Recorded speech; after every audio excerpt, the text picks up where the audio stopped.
Welcome to the Conversation Unscripted. Thank you for joining us today. I am Ruth Evelyn, and I'm here with writer-editor Mary Holden. The conversation is an extension of some natural discussions that she and I have been having off and on for the last couple of years to engage more of the world in the discovery of who, why, what, when, and where we are as human beings. We are unscripted. We may each come to the table with a question or topic in mind, but we really never know how this is all going to unfold. So with that in mind, Mary, what would you like to begin with today? Well, good morning, Ruth. I'm going to with an F word, excuse me, but that F word is frequency. And we had a little bit of a discussion about frequencies yesterday, and I think we should just take it from the lowest common denominator. If all of life is energy, frequency is a part of that energy. What does that mean to you? Well, everything is vibration. And the universe, the components are not stagnant. They're not suspended in air. There is a movement.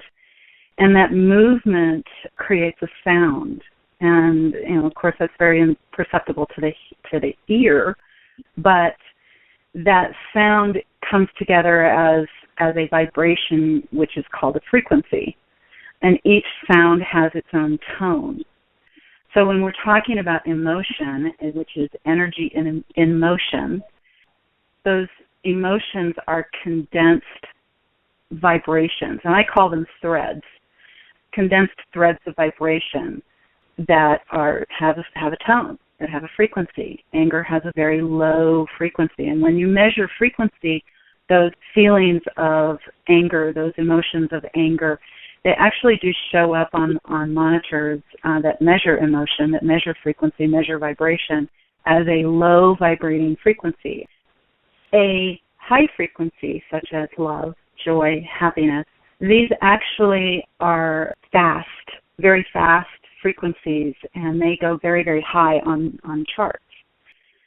So this is one way of considering the high and low emotions. They do actually show up differently. Another way of looking at frequency is how we traditionally view our televisions, our radio shows. They're all on different frequencies, and that's so that we don't mix the conversations. We are on our own frequency on this channel. Now, that also brings me into channeling. As a high channel, I connect in with high frequencies within the holographic energy, within the telepathic. The word filtration is coming up. Filtration, okay. There are many different dimensions to the human experience, and the way it's been taught to me mentored to me is that there are 22 dimensions of the mind within the human holograph. And generally, we talk about the third dimension, and we've recently been talking about the planet moving into the fifth dimension. And most of your channelers, most of your psychic people have tapped into a much higher frequency than the average human experience. And so they tap into depending upon their own universe is what I'm getting, which is very interesting.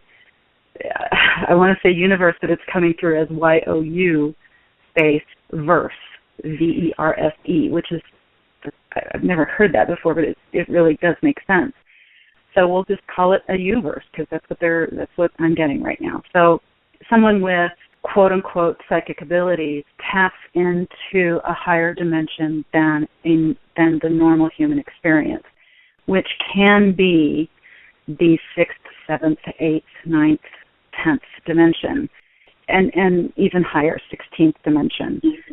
So you want to be aware of who it is that you're seeking help from. I have had the experience of, because I'm writing the Keymaster and it talks about these 22 dimensions, and because of whatever this journey is for me in going into this holograph, the mentoring that I've been given has taken me all the way into Dimension 22, and I generally exist, bounce between 16 and 20. So with that said, because I was not believing in myself and my abilities, I went to a reader when I was guided not to go to a reader, and she gave me information of a series of events that to her was a future view, a present and a future view. But for me, it was a past experience, and it was a past experience in a lower dimension, a lower vibration. Let's bring it down to a lower frequency, a lower vibration. So that was an educational point for me, number one, to believe in myself, and number two, to help me with the information of how an intuitive taps in, what they're tapping into, and why it is that they can see what they see. And then again, additionally after that, in viewing the human experience, that when an intuitive delivers the information, you as a human have the choice of taking the steps that are aligned with that outcome, or you can ignore it. And what a lot of people do, because they are not gathering that information themselves, they don't really connect in with the reality of it. And they also have this belief that all of this stuff is coming to them whether they want it or not, or if it's a magical reading, that, this is going to happen, this is going to happen. Well, there are steps to take for you to meet that alignment. It's not automatic. It's simply information in your field that's ready to come to you. But if you don't raise your vibration, or if you're not in that space to meet it, it's not going to meet you. So this is why we have a lot of false filters, a lot of missed, quote-unquote, appointments and things like that. And taking everything down into the frequential level is, for me, the easiest way to live, simply because it bypasses everybody else's human agenda and everybody else's opinions, which can really trip us up in our lives and keep us back, because people don't want us to grow. I mean, they do honestly like us to be with them, because we are a social group, and we congregate with people who accept us, and that's what makes life easier. And when people don't accept us, it becomes gritty. So with that, we tend to have a difficult time stretching away from the pack, so to speak. And the pack has a difficult time letting us go. Hence the human drama.